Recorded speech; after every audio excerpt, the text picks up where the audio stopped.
ఇంత ఇంత జర్నీ చేశారు తెలుగులో, ఎవరిది ఏ ఆర్టిస్ట్ని కావచ్చు, హీరోలను కావచ్చు, లేకపోతే డైరెక్టర్లను కావచ్చు డిమాండ్ చేసి నాకు ఈ సినిమాలో క్యారెక్టర్ ఉండాలి అంతే అనే అంత చనువు ఉందా మీకు ఎవరికైనా, ఎవరితోనైనా?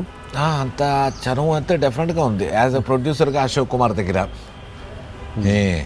And as a director puri దగ్గర ఉంది, వైవిఎస్ చౌదరి దగ్గర ఉంది, అండ్ ఇప్పుడు శేఖర్. మరి పూరి గారు ఎందుకు ఇవ్వట్లేదు ఇంకా? నేను ఎప్పుడు అడగలే వాళ్ళ దాకా.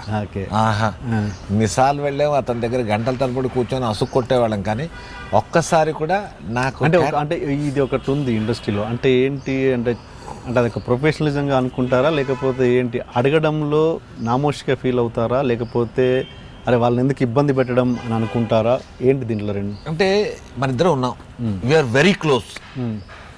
వెరీ క్లోజ్ అన్నప్పుడు ఇప్పుడు మీరు ఒక కథ స్క్రీన్ ప్లే తయారు చేసి ఒక సినిమా చేద్దాం అనుకున్నప్పుడు నేను సత్యప్రకాష్ అన్నవాడు ఏమిటి అన్న సంగతి మీకు తెలుసు కదా.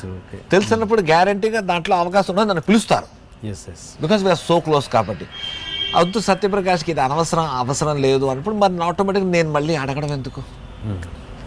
ఒక్కొక్కసారి పరిస్థితులు ఎట్లా వస్తాయంటే మనం ఓకే రేజింగ్లో ఉన్నప్పుడు ఓకే, ఒకసారి డౌన్ఫాల్ అయినాక లేదు మనం ఇంకొక క్యారెక్టర్ తోటి మనము మళ్ళీ బ్యాక్ రావాలనిపించినప్పుడు కొంచెం ఒక స్టెప్ దిగి నాకు ఎట్లన్నా ఈ స్ట్రిప్లో నేను ఉండాలి, నాకు మళ్ళీ బ్రేక్ రావాలి అని అడిగేంత చనువు ఉంటుంది కదా, ఉన్నప్పుడు అడగొచ్చు కదా. అడగచ్చు, డెఫినెట్గా అడగచ్చు. బట్ ఇప్పుడు ఇక పైన వెళ్ళి అడుగుతా, ఇక పైన వెళ్ళి గ్యారంటీగా పూర్తిని అడుగుతాను. ఆయన అడగట్లేదు నిన్ను ఇవ్వట్లేదు అనే దాంట్లో ఉండొచ్చేమో.